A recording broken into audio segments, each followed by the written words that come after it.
Good morning and good afternoon to those of you that are joining us from the East Coast, and welcome to another GotSafety presentation. I am Rick Roman. Hey, this is Steve Crawley, and I know I look a little different. Normally we have our grand leader, Michael Crawley, here, but due to some other conflicts that he's had, I get the opportunity to sit in the big chair here with the bear behind me. So it's good to be with you, Rick. It's good to be with you. Great to have you. And people are joining into the room here. Just want to remind everybody that there will be a replay. If you're signed up for this webinar, you'll get a replay link later this afternoon.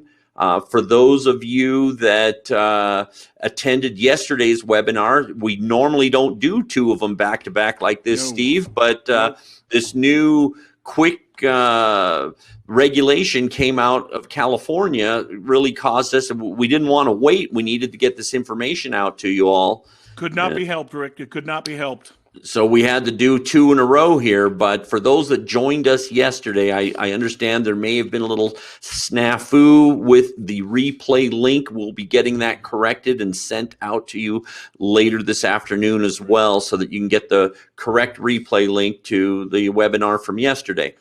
But anyway, so there will be a replay. We will also have the slides available for you to download at the end of the presentation here, right from within the system. And we will be taking questions. So if you have any questions, go ahead and type them into the chat, and we will be able to take care of those when we get to that spot. So let me go ahead and get my screen shared over here, and we can go ahead and get started. And there we go. So we are free at last, Steve. How free are we, Rick? How free are we? Well, it kind of depends, right? It depends on if you are vaccinated or not. You will get some additional freedoms. Now, they told us that we were going to need about 2 months to flatten the curve, and doggone it, we were able to do it in only 15 months. Woo! And here we are. That's what I'm talking about. So on June 17th, we had regulations updated on the OSHA code 3205, where they gave us some additional freedoms and added some different stipulations and changed a couple of things with the code. And immediately thereafter, Governor Newsom signed an executive order making it effective immediately. So therefore, thus the rush to get this information out to you so that we can get everyone up to speed. Everyone's had so many questions. We don't have to wear masks anymore. Right. Do we have to do this? Do we have to do that? And we just wanted to get you the lowdown here so that you can see really what's going on with all of these changes. Right. So as we look, I mentioned the biggest freedoms obviously are going to come to those who are fully vaccinated. So fully vaccinated means 2 weeks after you have received either your second shot, if you have the 2-dose system, or the first, if you in the like the Johnson & Johnson, where you're just getting one. But for fully vaccinated people, they will no longer need to be tested unless they're showing symptoms if they've been exposed to COVID. So that's the first thing. So you no longer have to offer testing to your folks that are fully vaccinated if they've been exposed, unless they're showing symptoms. The quarantining, they no longer have to quarantine again unless they're showing symptoms. So they can be exposed, they don't have to test, they don't have to quarantine, they can just go on about their business. They also do not have to wear face coverings indoors or out. Now, there are some stipulations, and we're going to get a little bit more into that when we get to that slide. But then the last part is the vaccination status. So in order for someone to qualify for, let's call them these benefits of being able to not wear the masks and quarantine and all that, they have to show that they have been been vaccinated. And this is where it could be, get a little bit dicey. So vaccination status must be documented. The revised ETS does not specify a particular method. The method must be recorded, the vaccination status for any employee not wearing face coverings indoors. And this record must be kept confidential. So acceptable options include employees providing a proof of vaccine and via a card or a health document, and then the employer can maintain a copy of it, or the employee can provide the proof and then the employer does not keep a copy of it. But then obviously you'd have to make record of it and have the employee sign that to show that you've seen that and received that. And then the last one is where the employee can self-attest. Again, you'd need to have that documented and have them sign where they have self-attested that they have been vaccinated. Right. Well, so Steve, what are your thoughts on some of this and requiring the vaccine status? Well, Rick, the one thing that I see right from the get-go is that it can be a little confusing for employers.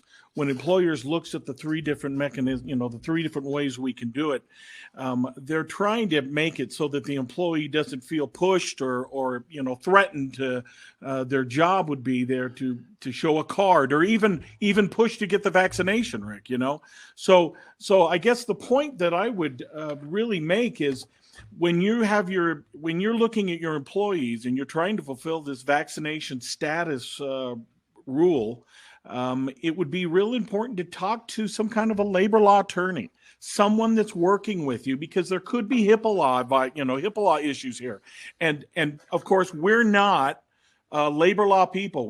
We don't profess that, but this is what this order is talking about. And you've really got to talk with some of your labor law attorney about what fits your business. How is it best going to be fulfilled for you guys? Because the one thing that is clear to us throughout all this is this kind of documentation, and we're going to be talking about more things that need to be tracked. This kind of documentation is not going to be just kind of pushed to the side. They're going to want to see all this stuff if they come to see you, if you have any issues. Right. And so, yeah, it's very important that you understand that while it is a requirement of OSHA, there are things that are being contested and have been being contested, right, where you might be violating one rule in order to keep the other. So those are areas where, as Steve mentioned, that you're going to want to consult with a labor law attorney and get some direction there. But under the ETS, the employer is not obligated to require them to submit the proof of being fully vaccinated. Absent such a requirement, the employee has the right to decline. So even if you ask them to state their status, they have the opportunity to decline. And in that case, the employer must treat the employee as unvaccinated and must not take disciplinary or discriminatory action against the employee. So they're fully within their rights to say, you know what, I don't want to profess one way or the other whether I've been vaccinated or not. But then they need to be treated as if they are not vaccinated, and thus they'd have to wear the masks. And that's important going forward, right, Rick? I mean, what's important is if they haven't declared or they don't want to declare it either way, that automatic declaration, right? Not declaring, you're declaring. Am I right? Yeah. I mean, that's in a sense, weird, yes. But yeah, so because they're going to be considered unvaccinated, some of the things, Rick, and we're going to go over are going to talk specifically to that issue. So exactly. So let's move on to the next here. So let's talk some about face coverings. So face coverings are required indoors and in vehicles for unvaccinated employees. Employers must provide face coverings to unvaccinated persons and make them available to vaccinated persons upon request. Let's talk about the approved, because this is something new where they've kind of defined what's approved and not approved, Steve. Right. So what's approved is surgical masks, medical procedure masks, respirators when worn voluntarily, and tightly woven fabrics or not woven material at least 2 layers. And when we talk about not woven materials, some of those marine suits, I've been able to get some masks where it's not a fabric at all. It's more of a neoprene kind of suit, right? I can hardly breathe in those things, but that's what they're talking about, right? When they mention, and then it has to be 2 layers. So that's pretty protective. Now, what's interesting is what was, in some cases, what was approved before, here's the non-proof, as you can see, a scarf, a ski mask. Now, Rick, you and I talked about a baklava, and this is not a tasty dessert from Greece. We're talking about one of the baklavas. It's a full head covering that goes down to the neck, and basically all it has is your eyeballs, right, poking out. Now, I cannot imagine in the summer anybody wanting to wear that anyway, but bandana, turtleneck, collar of your shirt, I'm assuming, and a single layer fabric. And I know they can't name everything here, but if you looked at anything else that people have been wearing as masks, you can see that they're really pushing you to anything that's a professional prepared mask, respirator, or some of those other masks that are just, woven or, other materials that are 2 layers. So you can see that they're just not wanting you to put on a shirt and cover your mouth. That's really the exactly issue, right? Yep, you're getting rid of all the makeshift stuff. Right. More on the face coverings. No face coverings outdoors except during outbreaks. So that's one of the stipulations, right? We said if you're vaccinated, you don't have to wear them indoors or out. But this would be one of the stipulations where you would if there's an outbreak at your facility. And Steve, talk a little bit about what remind folks of what the outbreak situations are. So when we talk about an outbreak, we're talking about 3 or more individuals exposed in a group within a 10-day period. So if you're in a group, and this group, when we talk about groups, we talk about individuals where they're going to the same places. Let's say they work within each other. They go to the same break rooms. You're using the same bathrooms. That's the kind of group we're talking about. So even if I were to work in a factory and I'm 100 yards away at another place working all day, if I go to the same restroom, those individuals who are, who have been exposed, I'm part of this group. So one of the things that we have to be aware of is that's what's considered an outbreak. And just so that you understand, a major outbreak is defined as 20 individuals in that same group in a 30-day period. And there are some pretty strict things with regard to that we'll talk about later, but that's a work group.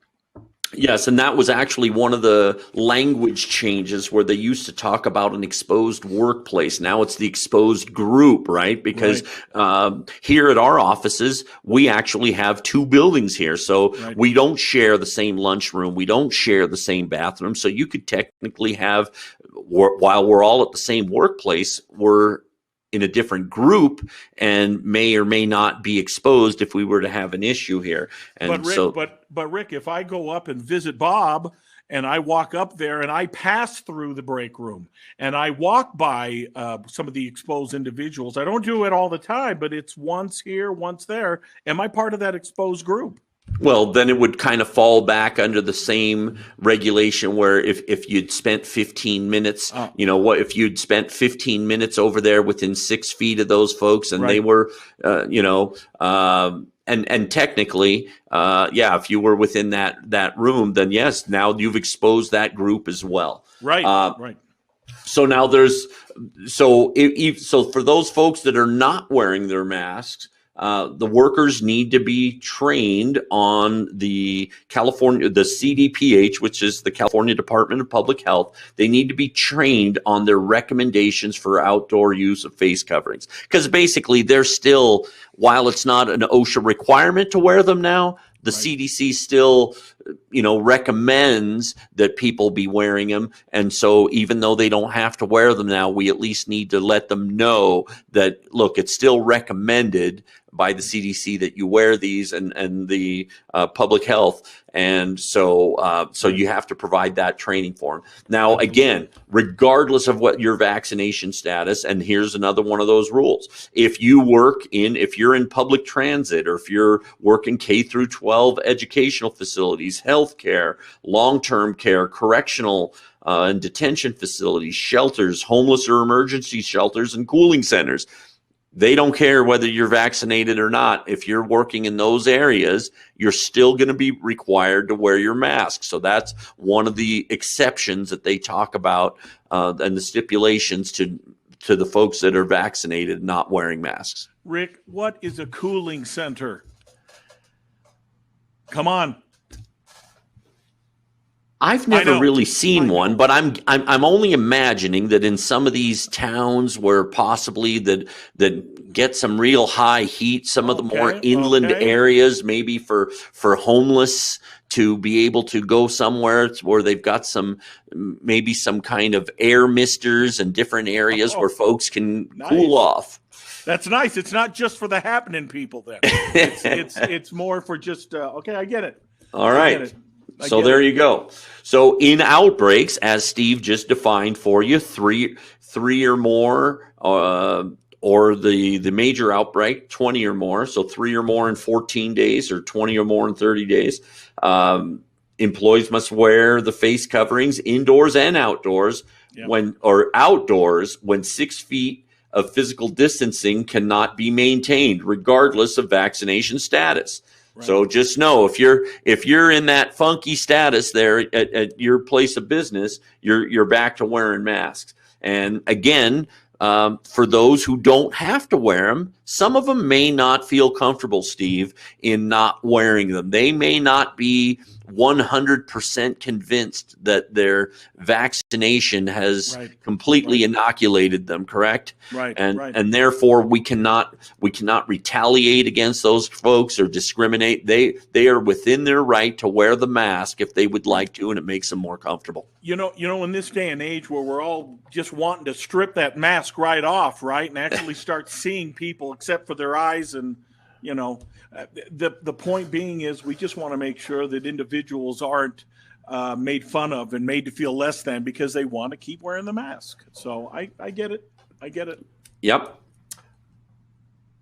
So respirators, Steve. Now this we've been getting a lot of questions about the respirators. Right. So the employer must provide respirators in these two scenarios: to any unvaccinated employee who works with others indoors or in a vehicle and who requests one, or where there's a major outbreak to any employees in the exposed group for voluntary use. So that would include, again, your vaccinated folks. If they wanted to wear the respirator, now you'd have to even provide it for them. The respirator obviously must be the right size. The employee must receive the basic instruction on how to get a good seal or fit. Right. Steve, what do you think about? I know you've heard some of the questions coming in about this, and what are your thoughts and recommendations regarding the respirators in general?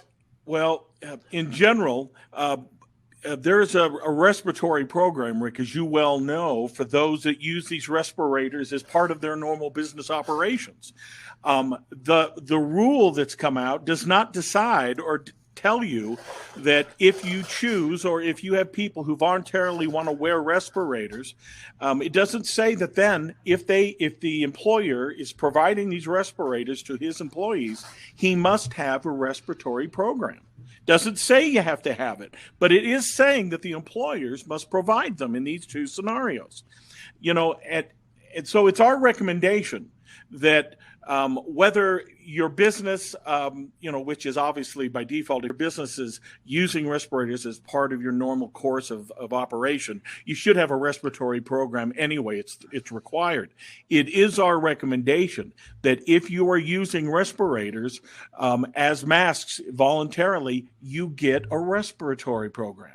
We have seen over and over in the defense of our clients that people are being cited for not having respiratory programs when people are wearing these respirators. I know we keep saying the word respirator. It sounds kind of weird, but the fact remains is even if it's voluntary wear, you've got to have a program.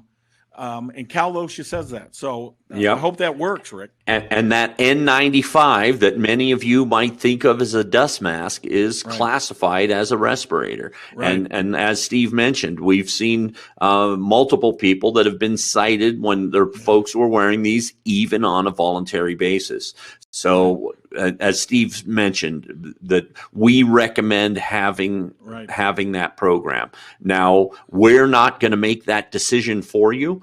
If you have documentation from GotSafety already and you want that program, we are more than happy to add that to your library. There's no additional cost for it. We'll just put it in if you want it, but the choice is yours. Yes. So that's something that you're going to have to make the decisions on how you're going to want to handle that, and then we'll help you to accommodate that for you. So here's a good one: the social distancing. No physical distancing or barrier requirements, regardless of employee vaccination status, with the following exceptions. The employees must evaluate whether it's necessary to implement physical distancing and barriers during an outbreak, 3 or more cases in an exposed group of employees. So that means if you're not in that case, you don't have to have the barriers. But if you get into that 3 or more, well, now you have to evaluate. Doesn't necessarily even still say you'll have to have them. But you have to go and do an assessment and evaluate whether you think you're going to need to do that to curb this or not. You know, Rick, just so you know, it seems like these new rules are putting an enormous amount of judgment on the employers. Am I wrong on that? Because here we are, they've got to make another decision on whether or not in their work environment, right, in the context of what they do, are the barriers, needed or not under certain guidelines. That's totally true. There's a lot of these things where they're pretty vague, and it really puts you in a spot to where it's not a problem until it's a problem. Exactly right. And so if you have an issue, if you have 3 or more and you do an evaluation and you decide we don't need barriers, and then all of a sudden you have several more cases break out, well, now you may have a problem because you made the wrong choice and that you didn't put in the barriers. Now, a lot of you already have some of those barriers. So do you want to take them down or not? Well, that's a choice you have to make. If you don't already have them up, well, you certainly don't need to really contemplate it until you get yourself into that boat where you got 3 or more and you have to assess. Or the second example where you have to have them is when you got the major outbreak with the 20 or more cases. Then you have to implement that physical distancing.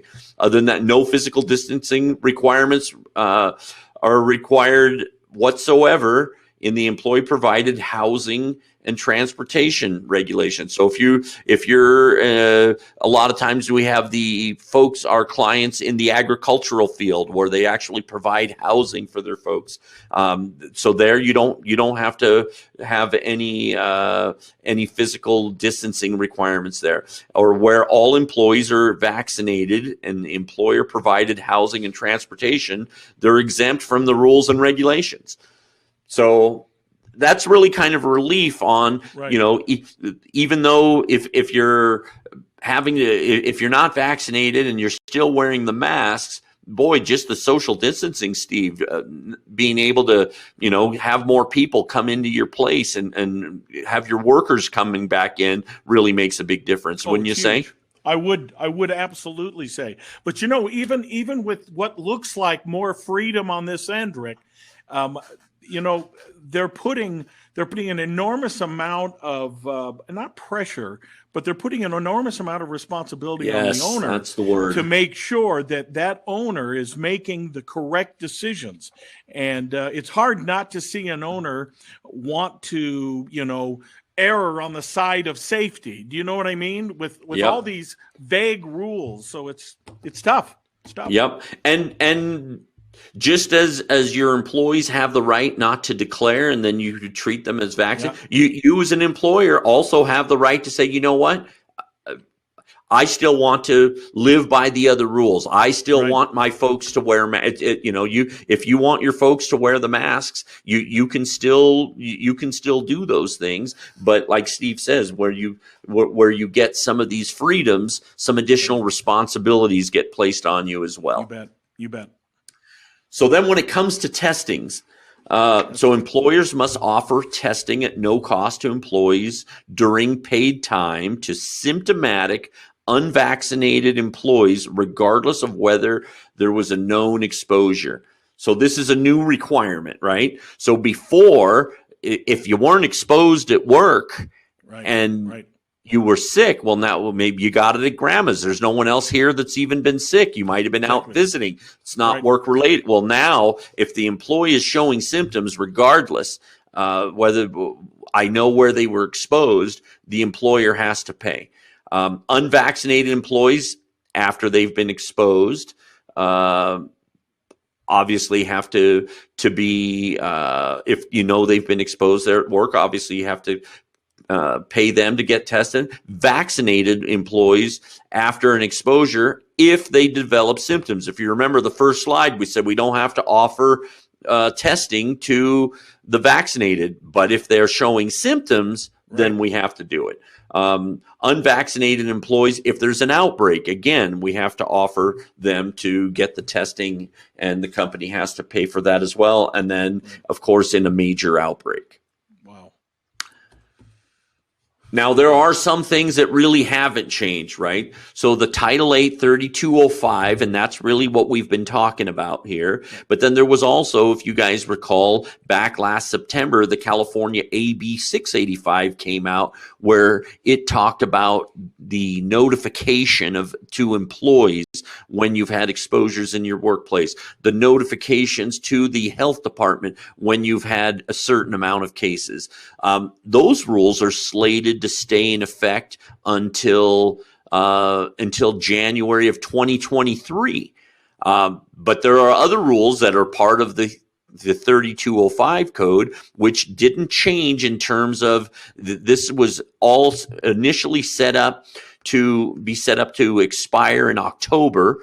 However, they still do have the option, and they have put together a 3-person committee that is going to be looking at other things to see about any other future changes to the program, possible extension of the program, because they had said all along that they had the ability to extend additional time to this program. Right now we're looking at October, but if it does get extended, obviously we will keep you posted. But all of those other things that were put in place are still required. One of them being that you have to have an effective written COVID-19 prevention plan.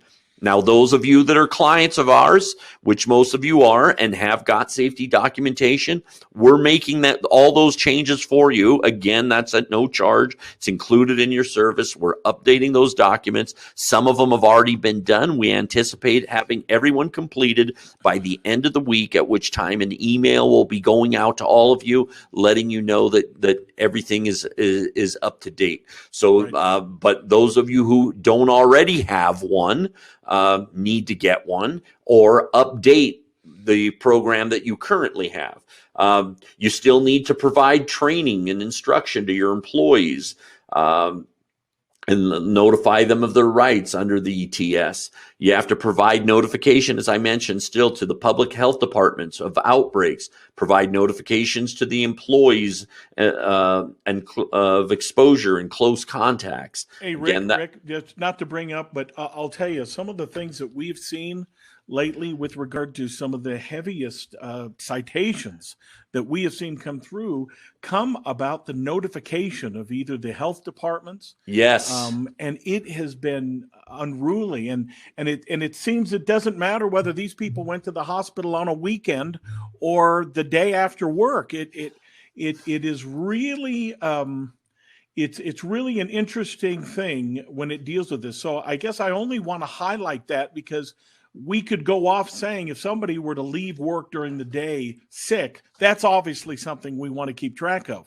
Yes. But it is one of those things we're seeing where when people are at home and they end up going to the department, to the hospital because they have a problem, it tends to make a real sticky situation for the employer to have to talk through this and why you didn't report it. You know what I mean, Rick? Yes, I mean, you really got to be on top and keeping track of it and communicating to those. Right. We did a webinar a couple of months ago for those that either are in the temporary agency business or people who use them, and communicating back and forth between each other as well, because you need to notify them and keep them in the loop when you got that dual employer relationship, because some of this stuff is coming out months later. That they're finding out that, somebody had an illness. Now things weren't recorded, and the fines, like Steve mentioned, some of the larger fines that we've been seeing in the OSHA cases lately have come from these COVID cases. There have been some huge ones in the hundreds of thousands of dollars. Yes. I mean, it's awful. It's awful. And several all over the place below that as well. So, and Rick, these are good employers. These are conscientious, law-abiding employers that, with all the changes in the laws and everything coming down on them, it makes it really difficult to just keep holding on to every little thing. So exactly. It's awful. So, so you still, as I mentioned, you got to provide notification to the employees. You have to offer testing after the exposures. That's still all the same. Responding to COVID cases and outbreaks, meaning, doing your assessments and seeing what's going on. All that stuff is staying the same. The exclusion pay requirements for when your folks, now they did make the change also where it used to be 14 days. Now they said a while back, because the CDC, right after the new law came into effect, where OSHA was using the 14-day standard, both for the quarantine time or the time that somebody was considered, the exposure time. CDC had changed it to 10 days. Now, OSHA, not long after that, said they would recognize the 10 days. But in the code, it still said 14. So we had a hard time telling people go by the 10 days when the law actually says 14. And boy, that could be a problem. Well, now they've restated it, and we've got the 10 days on the exclusionary, but they do have to be paid during that time. And then the basic prevention requirements provided for housing and transportation. So all of those things are the same. Steve, any other thoughts as far as that? That's pretty much what's going on with the program. What other thoughts do you have? I'll tell you this, Rick, and I'm really talking to the folks that are out there.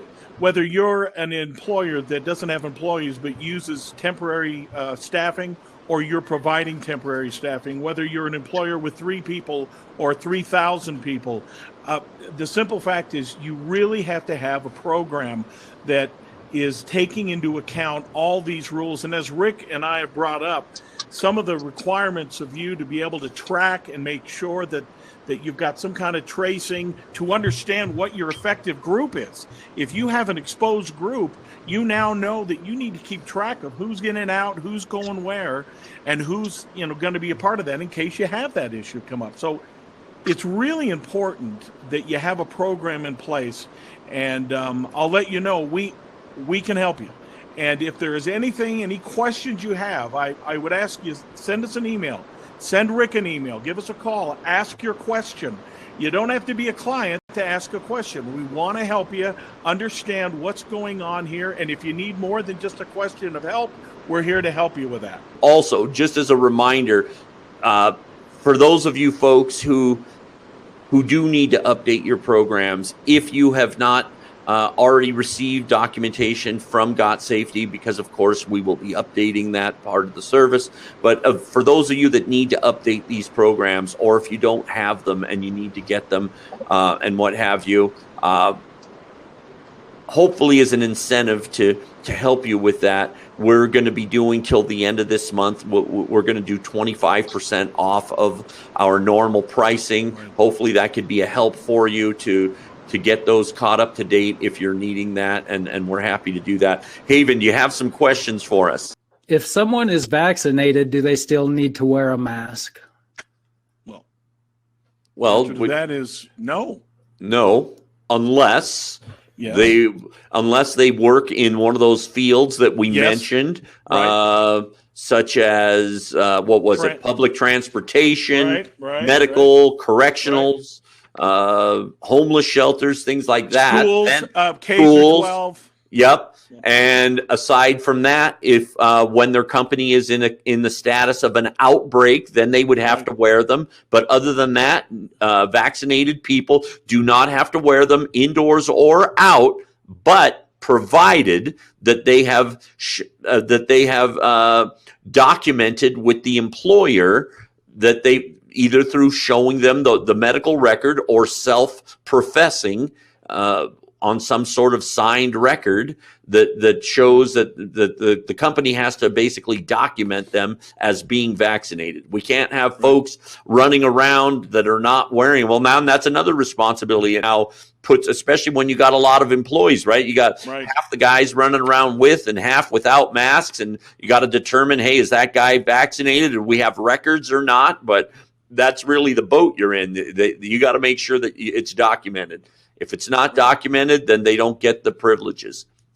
And the employer has to provide those masks, right? So if there's an issue with regards to wearing them, if an outbreak, major outbreak, or you're in one of those protected areas where K through 12 and what have you, the employers have to provide your masks. So speaking of documentation, should they be keeping hard copies of the vaccination records? And if so, how long? Well, they may or may not. If you recall, there were two options. As an employee, I may say to you, here, take a photostatic copy of my vaccination record and keep it on file, or here it is, you can see it, but you can't keep it, in which case they would have to write some kind of documented record. There was that third option where the guy says, I don't want to answer your questions. Oh, yeah. Well, if he doesn't answer his questions, then you're treated as unvaccinated. You don't get to go maskless. But the third option actually was to just self-profess. I'm not showing you nothing, but I'm telling you that I'm vaccinated. That's even good enough. But again, how do I prove that? I'm going to need some kind of signed affidavit, right? I mean, I need a letter that basically says, Bob says that he's been vaccinated on such and such date, and then Bob signs it. How long do you need to keep it? I would probably keep it for at least 3 to 5 years, because the problem is, like we mentioned with the citations we're seeing, even once this regulation is lifted, if they're doing somehow any kind of investigation a year or two down the road and come back, you better have something to be able to show. Hey, Rick, I saw a question here that has happened. I'm looking at the questions. It says, what about those who have had COVID and have the antibodies? Are they considered vaccinated? No, they're not. No, they're not. Those antibodies don't last forever, right? They don't last forever. And it's different amount of times with different people, I'm sure. It is. So to be vaccinated, please know you got to be vaccinated with one of the shots, right? Either the 2-shot or the 1-shot, but it's got to be done. Yeah. Another popular one I got here asked by many people is it required to pay for time off on top of paying for the test? If the time off is due to, if they're having to quarantine, you have to pay them the time off. Absolutely. So if they're time off, yes, that's why when it go, and even if you're talking about just the test, it says that you have to send them during like working hours, right? You got to send him to now. Well, what if my guy works graveyard? I can't send him there. He's basically going to be put on the clock for that time that he's going to go. Okay, perfect. Time. Another company said they split their employees into 2 shifts because to comply with policy. Should they still be doing that, or can they go back to 1 shift? Well, that's really a choice that they get to make, right? I mean, if those 2 shifts, literally, if you don't cross paths, if you have a half hour in between them to where they're literally not interacting, well, then I guess it's going to help you on exposed groups, right? But boy, if there's any intermingling over there, I mean, you could still have issues. I mean, you really got to look at what your operation is to determine whether the shifts bit helps you or not. Right. That's a tough call. That is a tough call. All right. Another common question. So if someone gets the shot and the symptoms cause them to miss work, should they be required to pay for the days missed work after the shot? Oh, wow. It's a good call. It's a good question. I heard a little bit about that. So, that's why I would think as a company that I would not want to mandate that people get the shot, because now, because I heard something here a little while back that if you're forcing them to get it, well, then now if they have side effects, if they have any kind of problems, that could now be considered a work comp issue.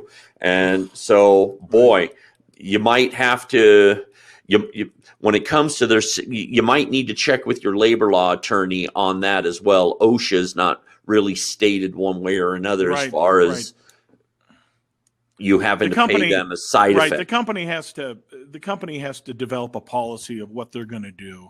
And I know this is a unique situation. And when I say unique, the last year and a half, has been a unique situation where, sick time, everything's COVID, everything. So, yep. Should they still be temperature checking their employees? Did you go over that? No. I think that the temperature checking, those were all pretty much by the different public health departments. So you still got to be staying on top of what your local health department is wanting. So from county to county, those things are varying. I would imagine some of that's going away, but again, you have to check with your local counties. Okay, and along with that, I guess the pre-screens, are they still required? Asking the questions, have you had a fever? I know companies that are still doing it, Rick. I know they're still doing it. In fact, some of the companies have a form that their employees fill out every morning, and once they fill that form out, they send it in, and it just gives those few questions here and there. So, that certainly isn't a requirement, but it's certainly for tracing. Hey, I'm just wanting to validate. Somebody is asking regarding doing like the pre-screening and all of that. Is that like county by county stuff, or is that still mandated? It's fantastic. That is fantastic. It's customer service. It is. It is. Hey, while Mike is answering the question, Rick is answering the question, any other questions that we can get, Haven? Excellent. Thank you. Yep. Okay, so according to the new regulation, yes, you do still need to have some sort of screening mechanism in place. Okay. Good call, Rick. And I mean, all right, and then we're coming on down to the last, but this one gets asked by a lot of people. How many times do they have to pay for their employees to self-quarantine? How many days, you mean? How many times? I guess if it happens more than once. Okay. As many times as they get exposed. So if I get exposed and I got to go quarantine for the 10 days, it's not 14 anymore, it's 10. And then turns out I never get sick. I come back to work and then I get exposed 3 days later. Well, I'm back in the hopper. Right. All right. And then a lot of people did comment on the cooling center. It is for cities with high heat and elderly or homeless communities. And they are just places you can go to cool down. But that's all I have for you guys. Well, there you go. We learned something. And for those that are hipsters and, very, suave kind of people, maybe. All right. Well, with that being said, we know it's we were like 45 minutes in, and you folks got to get back to work. So we really appreciate you hanging out with us, especially those of you that did 2 days in a row of this madness. Like I said, we've never done it like this before, but this was put into place instantly, and we really felt the need not to have you wait so that you could get the information. And so it just so happened we already had one scheduled and we didn't want to cancel. So anyway, we really appreciate you guys. We appreciate all of you that work with GotSafety. And like Steve said, if you got anything, give us a call. We're here to help, and whatever we can do, we're here for you. Thank you for coming. I appreciate your time. Thanks, folks. Have a good one. Take care. Bye-bye.